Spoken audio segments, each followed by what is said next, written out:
kłaniam się nisko, tu Maciej z Motorlandu. Witam Was z przepięknej, słonecznej, wrześniowej Warszawy. Chcieliście porównania skuterów chłodzonych cieczą, więc jesteśmy, a jest z nami klasa i doświadczenie, czyli Lech Potyński i młodość i nieopierzenie, czyli Maciek Więcławski. razem nagramy porównanie tych skuterków. Powiedz, Lechu, co dzisiaj przywieźliśmy do nagrania? Słuchaj, przywieźliśmy Yamaha NMAXa i Hondę PCX-a Oraz QJ Motor MTX 125 i MBP Morbidelli SC 125. Na pierwszy rzut oka wszystko bardzo podobne, ale przekonacie się, że to zupełnie inne sprzęty. Serdecznie zapraszamy Was do oglądania. Dobra, to zastanówmy się w takim razie, jakie są wady i zalety takich sprzętów chłodzonych cieczą. No słuchaj, podstawową zaletą to jest stabilność cieplna tego silnika, a co za tym idzie też pewnie, że są cichsze od chłodzonych powietrzem, ale i więcej mocy mają od chłodzonych powietrzem, natomiast też są i jakieś tam wady tych silników. Wadą na pewno jest to, że są po pierwsze trochę droższe w produkcji. Są trochę cięższe, bo mają więcej podzespołów, no i bardziej trzeba starać się o serwis, bo jest jednak płyn chłodniczy do wymiany. Chyba większość w tej chwili pojazdów to są skutery chłodzone, w tej klasie pojemnościowej to są chłodzone cieczą, pewnie nie bez powodu i mi się też chyba jakoś przyjemniej jeździ cieczówkami. Takie skutery są średnio 3-4 tysiące droższe od ich odpowiedników chłodzonych powietrzem, których test zresztą już robiliśmy. Znajdziecie go tutaj po prawej stronie. Mamy zalety i wady wymienione, także teraz zabierzemy się za ocenę stylu, co jest oczywiście najtrudniejszą rzeczą, bo każdemu podoba się co innego, więc podejdźmy do MBP Morbidelli SC 125. Tam, gdzie spotyka się młodość i doświadczenie, tam również spotykają się zupełnie dwa różne podejścia na temat tego, co się nam podoba. I mi jako osobie trochę młodszej podoba się raczej styl nowoczesny, transformerski. Dlatego jeżeli miałbym wybrać w kolejności, co mi się podoba najbardziej, a co najmniej, to najbardziej podoba mi się Morbidelli, potem NMAX, potem QJ Motor, a potem PCX. Lechu, co Ty sądzisz? Najbardziej pasuje mi pod względem wyglądu QJ. Dlaczego? Bo ma chromowaną kierownicę niemal jak w starym Romecie.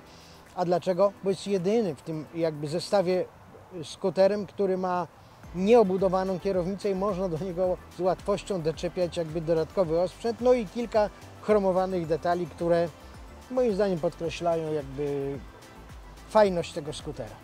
Ale zobacz, jakie to jest wszystko ważne i istotne. Widzisz, dla Ciebie taka mała rzecz jak nieobudowana kierownica chromowana decyduje o tym, że Ci się podoba albo nie. Czyli dzisiaj producenci muszą naprawdę o te detale dbać, żeby to wszystko fajnie wyglądało.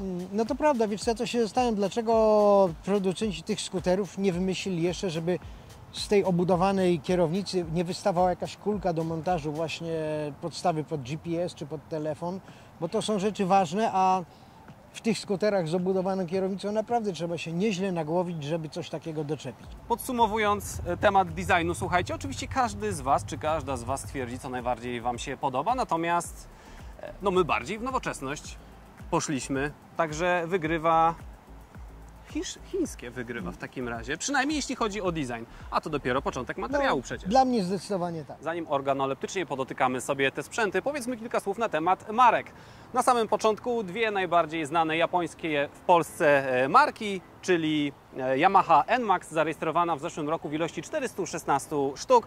Tutaj hit sprzedaży, czyli Honda PCX 125, to jest 996 rejestracji w zeszłym roku i absolutny hicior.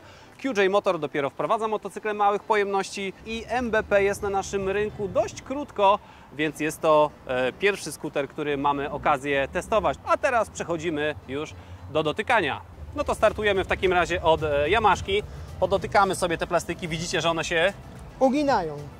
I Dokładnie. to tak nawet dosyć mocno, ale one są po prostu miękkie, ale nie trzeszczą, wiesz, nie piszczą. wyglądają dobrze i nie trzeszczą, ale uginają się jednak, No to, nie? ale wiesz co, tu też zwróć uwagę na taka estetyka tych sił pampulowych wystających średnio. No dokładnie tak. O! Cała reszta też jest nie najgorzej spasowana, słuchajcie. Te plastiki miękkie są tutaj wszędzie, ale one nie trzeszczą, więc nie irytują, nie słychać jak się trzeszczy, więc na plus raczej. Trochę się ugina, ale To nikt prawda. tak nie dotyka tego, jak my robimy w tym teście, więc teraz Honda. Tutaj plastiki twarde, ale w miarę nieźle spasowane, nie trzeszczą. Nie miotają się, tak. Wielka szyba przede wszystkim, ale w trakcie jazdy zauważyłem, że ona jakoś nie wibruje, natomiast wiesz co, ja nie lubię wysokich szyb, bo one zawsze zaburzają trochę Czyli lubisz poczuć kąt wiatr patrzenia. jednak. Nie, wiesz co, zaburzają jakby optykę patrzenia i to wolę patrzeć jednak nad szybą, a wiesz, przy jeździe po mieście to taka szyba, nie wiesz czy ona jest, czy jej nie ma, to tam żadna różnica, chyba. Jasne. Plastiki porządne. Plastiki okej. Plastiki porządne w Hondzie. Do QJ Motora teraz idziemy.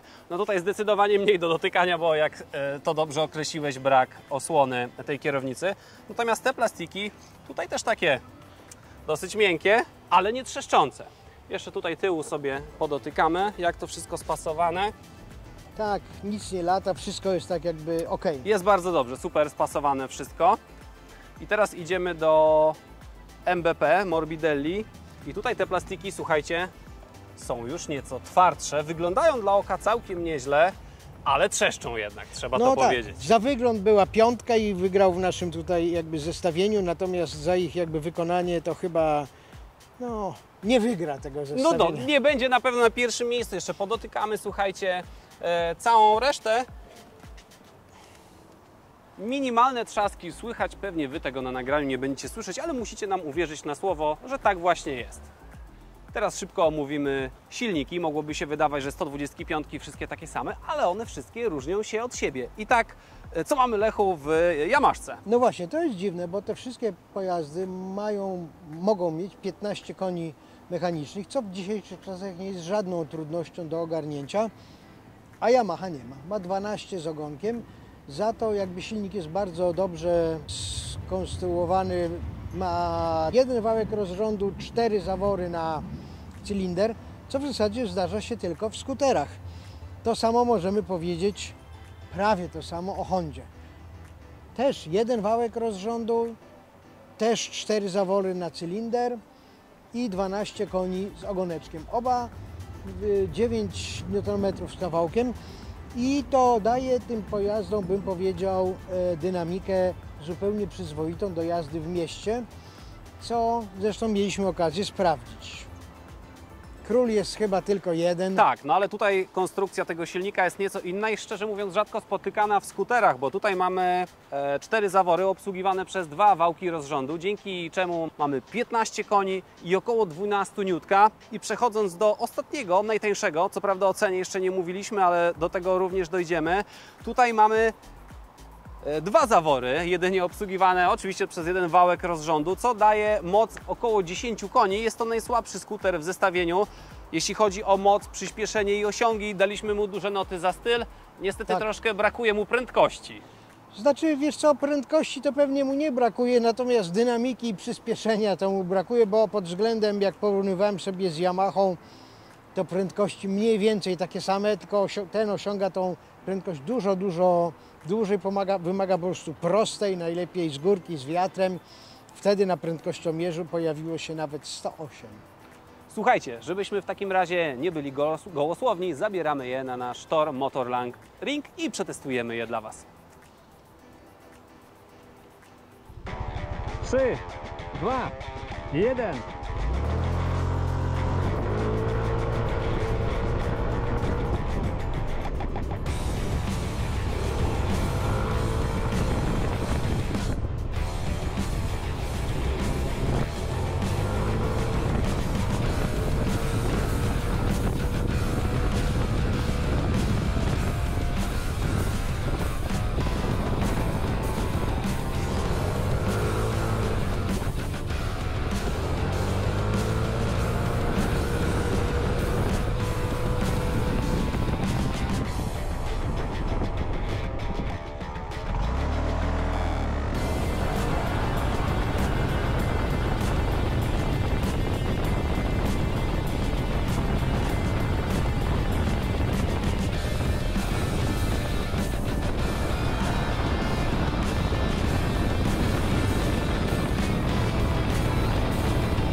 No i tu wielkie zaskoczenie.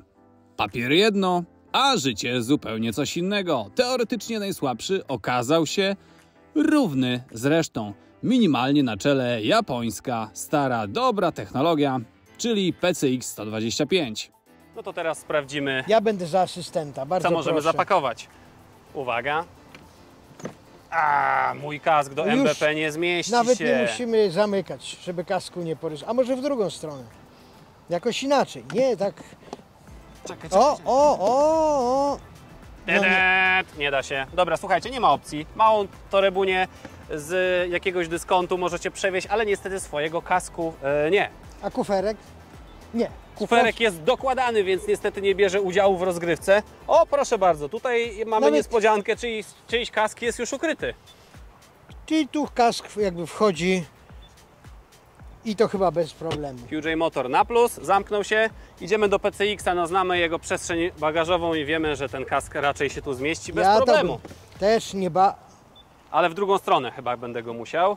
Wiesz co, Nie, zmieści się nawet w Jakbym tą. przycisnął, to się zmieści. Dobra, Ale wiesz co ciekawe? Ma amortyzator jakiś taki tu z blokadą, że samo się, widzisz, nie... wizualnie ta przestrzeń bagażowa wygląda super. Idziemy teraz do NMAX-a. Tutaj jest chyba bardzo głęboko i wejdzie bez problemu, ale w tą stronę zamykamy. Nie wchodzi. A wyglądało... No Nie może wchodzi. w drugą stronę. A Nie, tak? no tym bardziej nie. Poczekaj, bo jest tu gdzieś takie wyżłobienie. O, w ten sposób może. Słuchajcie, nie ma szans, nie wchodzi. Więc Tylko 2 skutery w zasadzie zdały test pojemności. chodźmy jeszcze włożyć ten kask, żebyście nie pomyśleli, że to wszystko jest ukartowane. Bo mam takie wrażenie, że No to prawda. tak ktoś może pomyśleć, żeśmy go wcześniej tutaj wsadzili, bo to jest kask, O Jezu, ale jakoś wyszedł. to jest kask otwarty, więc mu łatwiej. Ale dobra, ten schowek jest tu dość głęboki. Nie, tak na pewno nie wejdzie. Sprawdźmy w ten sposób. Tadam! Nie wejdzie też. Ach, ja już widzę dlaczego. Czyli myśmy ukartowali. To jest malutki kask. Dobra, czyli kiszka. Wychodzi na to, że chcieliśmy zmanipulować ten test. No to więc prawda. Wygląda na to, że PCX jako jedyny jest w stanie ten kask przewieźć. Oczywiście, jeżeli macie kask mały, otwarty, to ten kask zmieścicie. Mojego integralnego, karbonowego niestety nie. Dziękujemy. Wsadzamy tak jak było i przechodzimy do następnego badania. Przestrzeń bagażowa sprawdzona, to teraz zobaczymy wszystkie miejscóweczki, w których możemy schować telefoniki, picie i tak dalej. Po mojej stronie wygląda jakby w ogóle nic nie było. Aha, czyli możemy sobie pomacać plastik. No tak. Niestety tak to wygląda w najtańszym MBP. Tutaj w tym lewym schowku na pewno zmieści się telefon. Jest też tutaj gniazdo USB-A zapewne, sądząc po rozmiarze, ale jest trudno je. Wydłubać. Aż się muszę do tego przyłożyć bardziej. Tak, USB-A, więc jesteście w stanie tutaj ładować telefon. W tym schowku mamy skitrane kluczyki, bo jeszcze Wam o tym nie powiedzieliśmy, ale każdy z tych sprzętów, które dzisiaj testujemy, ma bezdotykowy system kluczykowy i to głównie używamy ten schowek właśnie do tego, żeby kluczyk wrzucić. Niestety słabo tutaj wygląda sytuacja, jeśli chodzi o przestrzeń bagażową. Idziemy w takim razie do QJ'a, który już na wstępie trzeba powiedzieć, że inspirował się PCX-em, którym to wygląda praktycznie dokładnie tak samo. Tutaj mamy 2 schowki, w których mieści się dłoń. Niestety półlitrowa butelka by się tutaj nie zmieściła. Jeżeli chcielibyście telefon sobie tutaj schować, to zobaczcie, mamy tutaj po lewej stronie, jak wezmę palucha, to pewnie będzie to widać, mamy tutaj ładowarkę USB-A i USB-C. Więc jeżeli ten kabel byłby odpowiednio zagięty, to ten telefon tam się zmieści i będzie się ładował w zamkniętym schowku, więc całkiem nieźle. Oba schowki dokładnie takie same, więc tutaj całkiem nieźle. To, czego brakuje, mogłoby być tutaj jeszcze taki wichajsterek na siateczkę, żeby tak mogła wisieć, bo widziałem w wielu starszych skuterach, szczególnie dostawców jedzenia, takie coś tutaj Ale widziałem. one wtedy chyba mają taki niższy przekrok zdecydowany, ale słuchaj, haczyk na takie rzeczy zawsze się przydaje. Pewnie, że tak. Idziemy w takim razie do Hondy. Tak jak wspomniałem, inspiracja w QJ-u tymi No a tu schowkami jest bardzo podobna. Tu wygląda praktycznie że go nie ma.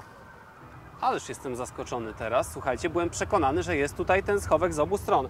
Mamy schowek z jednej strony, sytuacja z ładowaniem rozwiązana prawie tak samo jak w QJ-u, dlatego że tutaj mamy USB-C i dokładnie tak jak w tamtej sztuce będziecie mogli ładować telefon w zamkniętym schowku. Tutaj to z zewnątrz wygląda bardzo podobnie, natomiast bardzo... No widzisz, ja już coś urwałem, ale dzięki temu widać, że nie ma schowka. A tak, nie urwałem. jest to tylko... potwierdzenie tego właśnie, co robimy.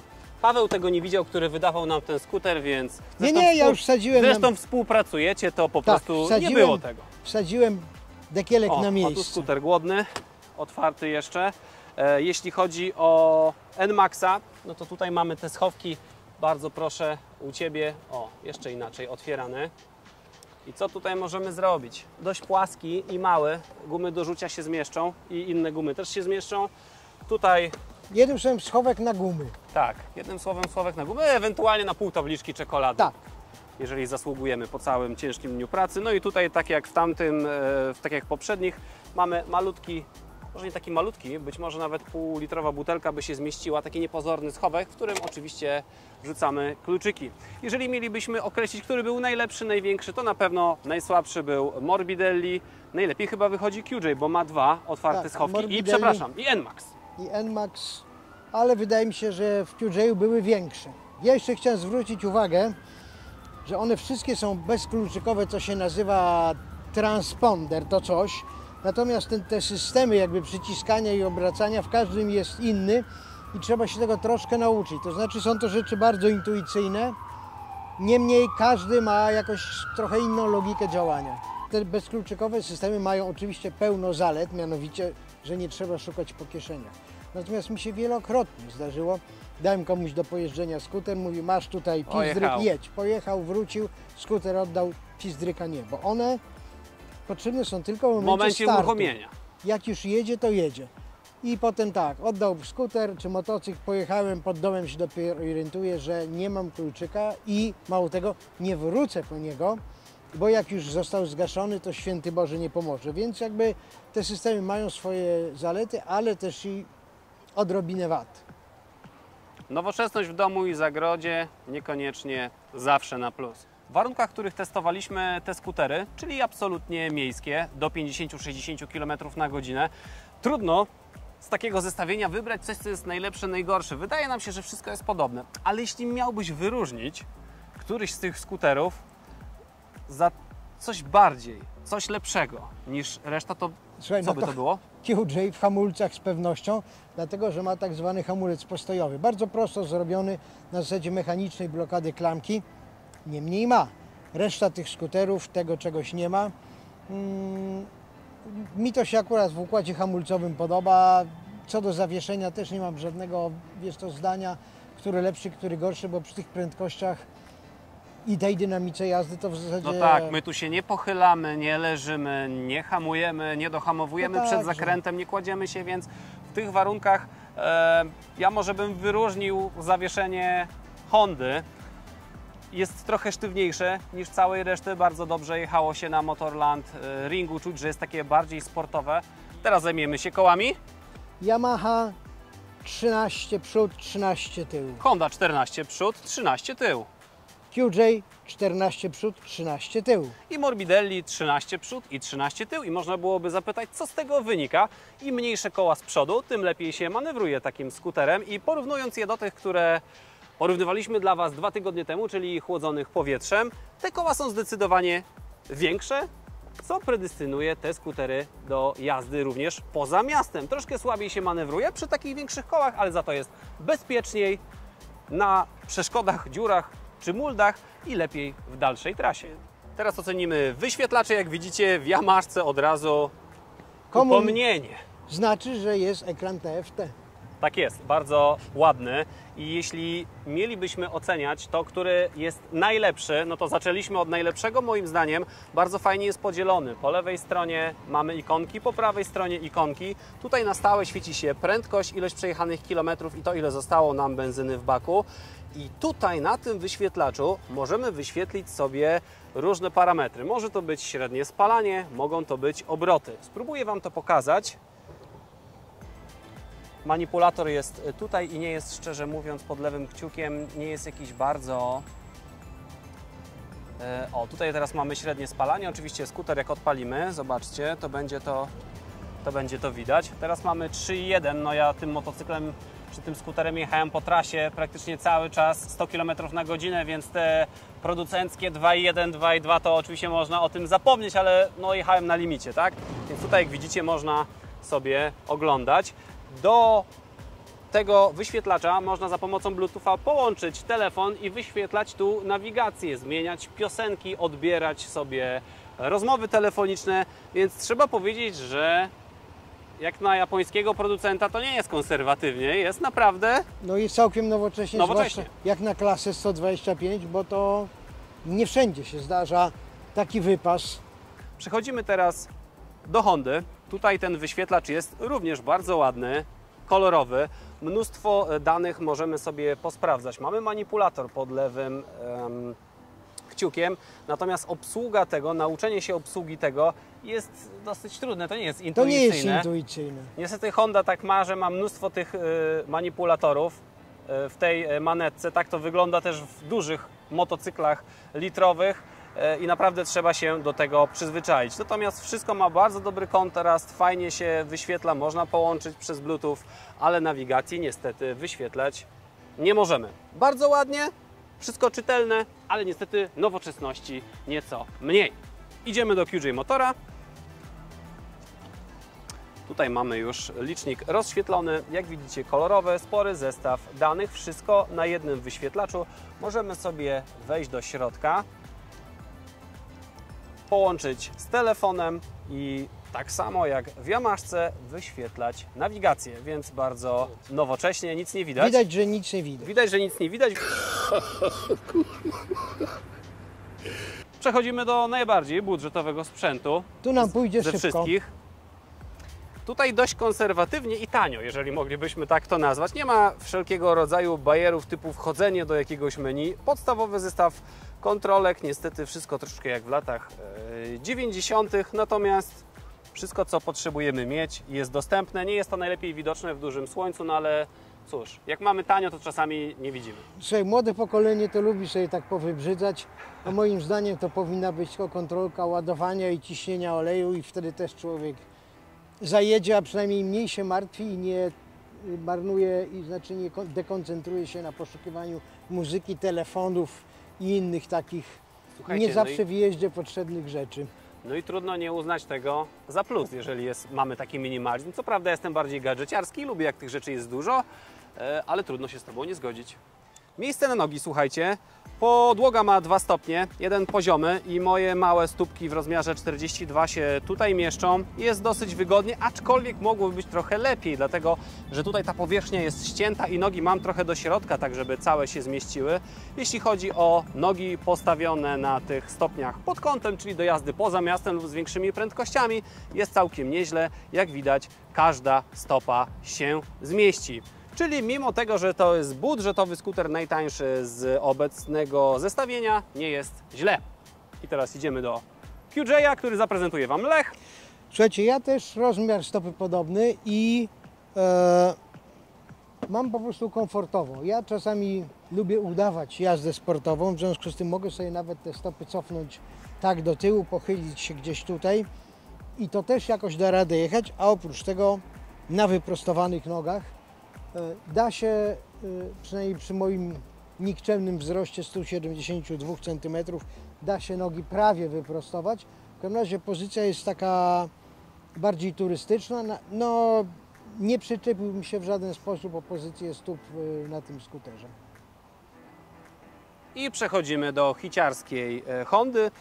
Jeśli chodzi o poziomą podłogę, to miejsca jest bardzo dużo. To ścięcie tak nie przeszkadza w tym, więc nawet ktoś z rozmiarem nogi 50 bez problemu mógłby tutaj się usadowić. Natomiast jeśli rozmawiamy o stopniach pochylonych do jazdy gdzieś tam w dalsze trasy, bardziej turystycznie, to jak widzicie jest tu mega mało miejsca. Te nogi musiałyby, czy stopy, wyjść troszkę na zewnątrz i nawet moja mała stopa słabo się tutaj mieści. Trzeba byłoby to posunąć gdzieś dalej, więc w każdym względzie Honda super. Natomiast jeśli chodzi o pozycję i dostępność miejsca na stopy to jest tutaj słabo. O ile nogi spokojnie mogę sobie wyciągnąć do przodu, jest bardzo fajnie, naprawdę mieszczę się cały, to mam takie wrażenie, że gdy postawię stopy poziomo, to tu z miejscem jest tak cienkawo. Z tyłu jest takie podcięcie, które powoduje, że noga mi się wyślizguje, nie mogę jej za bardzo cofnąć. Obawiam się, że ktoś, kto ma but numer 44 czy 45, będzie się tu mieścił ledwo. No cóż, tu mogło być trochę lepiej. Teraz szybka ocena kanap. Oczywiście nie będziemy oceniać tego, na której jest najwygodniej, dlatego że to jest od wielu preferencji zależy, od masy człowieka, użytkownika, więc ten etap pominiemy. Natomiast o tym, z czego jest zrobione, jak wygląda, możemy pogadać. Gumowany materiał, pomarańczowa nitka, dość ładnie wygląda. No tak, szczególnie te przeszycia powodują, że on wygląda tak lekko ekskluzywnie i no ja szczerze powiedziawszy gumowanego materiału w taką pogodę to nie przepadam, bo on, zobacz, gorąco. No to prawda, szybko tu się nagrzewa. Gorąco się robi od razu, tak? Wentylacji nie ma żadnej. Tutaj warto zwrócić uwagę na nieco inne to gumowanie. Wygląda trochę jak Alcantara, ale oczywiście skupmy się na tym, że tylko wygląda, Tak. bo niestety nią nie jest. Idźmy do PCX-a.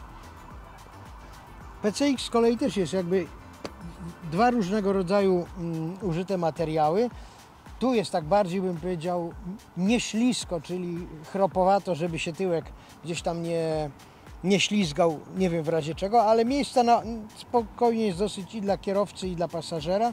Natomiast no, podoba mi się, że jest uszyta z dwóch części. W takim słońcu od razu widać, że ten plastik z tyłu grzeje się natychmiast. Jasne, tu bardziej zachowawcze, jeśli chodzi o kolor nitki. Nie rzuca się tak w oczy jak pomarańcz, który osobiście bardzo lubię, więc zawsze na to zwracam uwagę. QJ Motor. Tutaj słuchajcie, bardzo chropowato, kanapa z jednego kawałka materiału, wewnętrzny, tutaj taki podwinięty materiał i uszyty, także większa taka wariacja, bym powiedział, i bardziej takie może to stylowe jest, ale czy to jest wygodniejsze i bardziej użytkowe, to tego Słuchaj, no trudno trzeba było by ze 2 stwierdzić. godziny cięgiem posiedzieć, żeby sprawdzić. Ja na żadnym z tych skuterów nie miałem problemu, żeby mnie tylna część ciała bolała, więc też jest ok. W porządku, idźmy w takim razie do budżetowego i tutaj słuchajcie, zaskoczenie i niespodzianka. Jeśli chodzi o mnie, to siodło podoba mi się najbardziej. Oczywiście nie jest to żadna skóra, natomiast ta imitacja jest na tyle dobra, No to prawda. że można byłoby się pomylić i zrobić wrażenie na A poza tym jest przechodniach. ewidentnie dwukolorowe, co też jest jakby tam jakimś podkreśleniem. Tylko ta szarość tego siedzenia pasuje do szarości karoserii. To też mu jakby nadaje takich jakby pozorów ekskluzywności. W ogóle jest, no, bym powiedział, bardzo pasujący designem kanapa do całej reszty pojazdu. Tak, warto też zwrócić uwagę na to, że jako jedyna kanapa ma wytłoczkę logo No i to marki. prawda. Także naprawdę całkiem fajnie, styl, tak jak już mówiliśmy wcześniej, na dość wysokim poziomie. Przekonują mnie różni ludzie, że system start i stop jest systemem bardziej ekologicznym, bo się oszczędza paliwo. Ja nie jestem przekonany, bo zawsze przy rozruchu tego paliwa system musi podać więcej. Natomiast 3 skutery ten system mają. Morbidelli MBP tego systemu nie ma. Jak go określiliśmy jako najbardziej budżetowy, więc najbardziej budżetowo systemu start i stop nie ma, co mi w ogóle w niczym nie przeszkadza. No to sprawdźmy jeszcze w takim razie, jak wyglądają ceny części wszystkich skuterów, które dzisiaj porównujemy.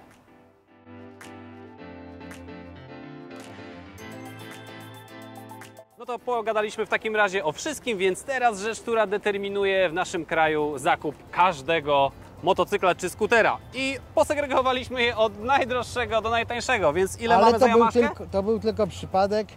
Za Yamahę 15 500 i to jest najwięcej. Za Hondę 15, I to jest nieco mniej. za QJ Motor 13 500, ale trzeba pamiętać, że to jest motocykl czy skuter może najmocniejszy z 2 wałkami w głowicy, 15 koni, 12 niutków. No i na samym końcu wyglądający na najmniejszy, a tak naprawdę mający największy rozstaw osi Morbidelli MBP SC125 kosztuje 11 000 bez 10 groszy, czyli teraz mamy na niego promkę. No to prawda. Mówią, że cena czyni cuda, ale myślę, że przy takim poziomie cen już nie zawsze jakby jedynie tym się kierujemy, też jakby jakością wyrobu, też czy nam pasuje, czy nie pasuje, ale także właśnie dostępnością części, serwisów i tak dalej, i tak dalej. W każdym razie, no, co tu kłamać, pewnie każdy i tak będzie własnego wyboru dokonywał. Dokładnie, bo w tym materiale nie staraliśmy Wam się ukierunkować Was na którykolwiek z tych skuterów, tylko uczciwie pokazać Wam, jak to wygląda. Serdecznie dziękujemy za oglądanie tego materiału. Zapraszamy na jazdy testowe u dealerów i importerów. Serdecznie Wam dziękujemy. To było doświadczenie i co? I nie pamiętam co. Ja też nie pamiętam, ale ale tu to było młodość i roztrzepanie. Młodość i roztrzepanie. Dziękujemy, do zobaczenia. Zapraszamy do oglądania innych materiałów na tym kanale.